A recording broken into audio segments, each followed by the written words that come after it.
Solving rational equations. Before we get started in this video, I want to talk about the difference between an expression and an equation. So an example of an expression would be something like 1 over n minus 3. That would be a really simple rational expression. And what makes it an expression is the fact that it's not equal to anything, and it's not related to anything. It's just a simple mathematical statement. I could also add 1 over n plus 4. Altogether, that's just a simple rational expression. It's made of two terms, but it's an expression nonetheless. Again, it's not equal to anything, and there's no relation to other mathematical terms involved. And that's what separates it from a rational equation. So if I started with the same two terms as a rational expression, and I added an equal sign, now all of a sudden, this is a rational equation. So by making it equal to something like that, I have turned my rational expression into a rational equation. When you have a rational equation, it's something that you can solve, or at least attempt to solve. As we'll see, not every equation has a solution necessarily, but most of the time they will. So we're going to go ahead and try to solve this equation. The first thing I want to note, though, is that we have a non-permissible value. Because you'll remember from earlier when working with rational expressions that we can't have 0 in the denominator, which means that x is not allowed to be equal to 0, or else we'd have a 1 over 0. So that's just to get us started. Now we need to look at how we're actually going to solve this rational equation. What strategy are we going to use? And it's actually a related strategy to what we were doing before when we were simplifying complex rational expressions, where we had, fractions of fractions. It's a similar technique, which is we want to find that lowest common denominator and then multiply by that to get rid of the fractions. So here in this expression, or in this equation I should say, we want to multiply by the lowest common multiple of those three denominators, x, 3, and 6.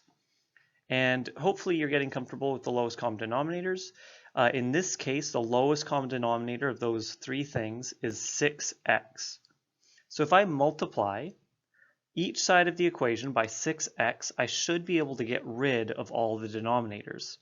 So let me show you how that looks. So whenever you go to rearrange an equation, you have to do whatever you do to the left-hand side, you have to do to the right-hand side as well. So I'm going to start by multiplying the left-hand side of the equation by 6x, and then to balance that, I also have to multiply the right-hand side of the equation by 6x. So I'll go ahead and multiply that. The left-hand side, you have a multiplication of two terms, so it's 6x times 1 over x, and then 6x times a third. So I have 6x times 1 over x plus 6x times a third. And on the right-hand side, I still have just 5 over 6 times 6x. And so the whole reason we chose 6x as the lowest common multiple of those denominators is that now we're going to find some really nice canceling happens. So we see the x's cancel in the first term there. In the second term, 6 cancels with 3 partially. So 3 cancels part of 6, leaving me with 2. And the 6's cancel on that last term.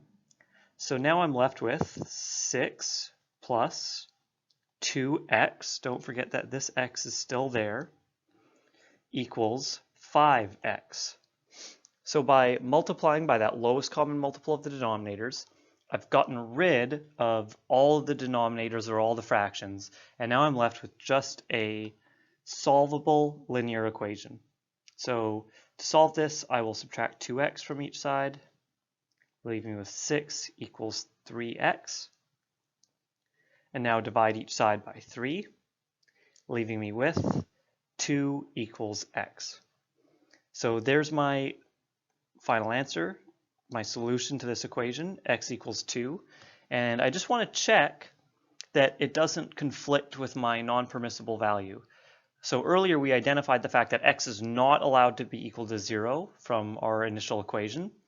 And so we have a solution of x equals 2, which means that's okay. That's a good, valid solution. It doesn't conflict with the non-permissible value. So in the second example, before we get started, the first thing we want to do is factor anything that looks factorable.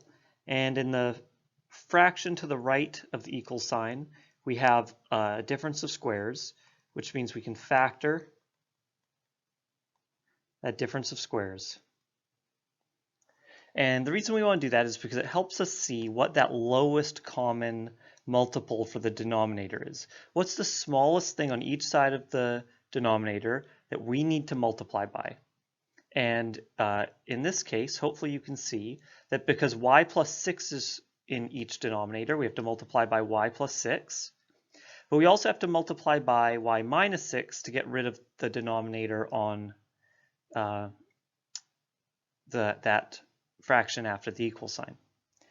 And because we want to multiply that on the right-hand side, we have to multiply by that on the left-hand side as well. Multiply by those two things. And now let's see what happens. On the left-hand side, we have a very early cancellation. Y plus 6 cancels with y plus 6. So on the left-hand side, we just have left y times y minus 6. On the right-hand side, we have to make sure that we multiply those two binomials into each separated term, separated by that plus sign. So we have 72 over y minus 6 times y plus 6 multiplied by those two binomials plus 4 times those two binomials. And again, we're going to see some really nice canceling here.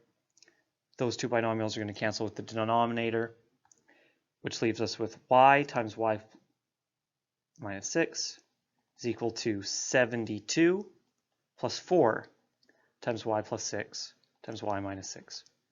Now we just have a regular equation, and as we expand out each term to try to solve it, we're going to see that it's actually a quadratic equation, which we know how to solve because we can factor. If we can factor this, then we can solve it using the zero product property that we talked about earlier. With this last term, I'm going to multiply the binomials first. So multiplying these two out, y times y is y squared, y times negative 6 is negative 6y, plus 6y minus 36. Cancel those two terms that cancel out. So I have y squared minus 6y equals 72 plus 4y squared. So I'm multiplying that 4 in now, minus 4 times 36. And I need my calculator for that one. So that's minus 144. Now I just have to rearrange this to solve for y. So I'm going to do that by subtracting y squared from each side and adding 6y to each side, leaving with 0 on the left-hand side. And you'll recall from using the zero product property, we need 0 on one side of the equation and some factors on the other. So this is going to get me there. And 72 minus 144 is negative 72. So now I have a messy trinomial that needs to be factored. Actually, you know what? As I'm looking at it, it actually isn't a messy trinomial. I can actually factor out a 3 from each of these terms. So that's 3 times y squared plus 2y, and 72 divided by 3 is actually 24. So that makes my life a lot easier.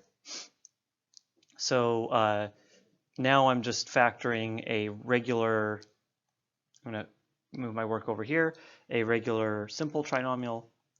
And so this is going to be y plus 6 times y minus 4.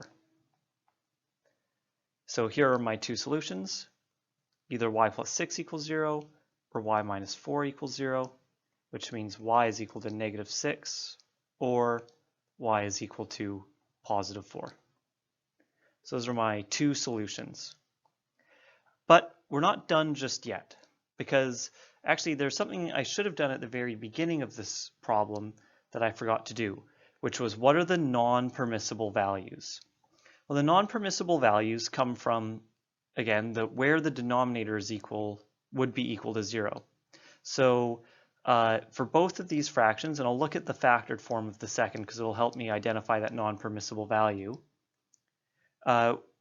we see that either y plus 6 is not allowed to be equal to 0, or it's not allowed to be equal to, y minus 6 is not allowed to be equal to 0, which means y is not allowed to be equal to negative 6 or positive 6.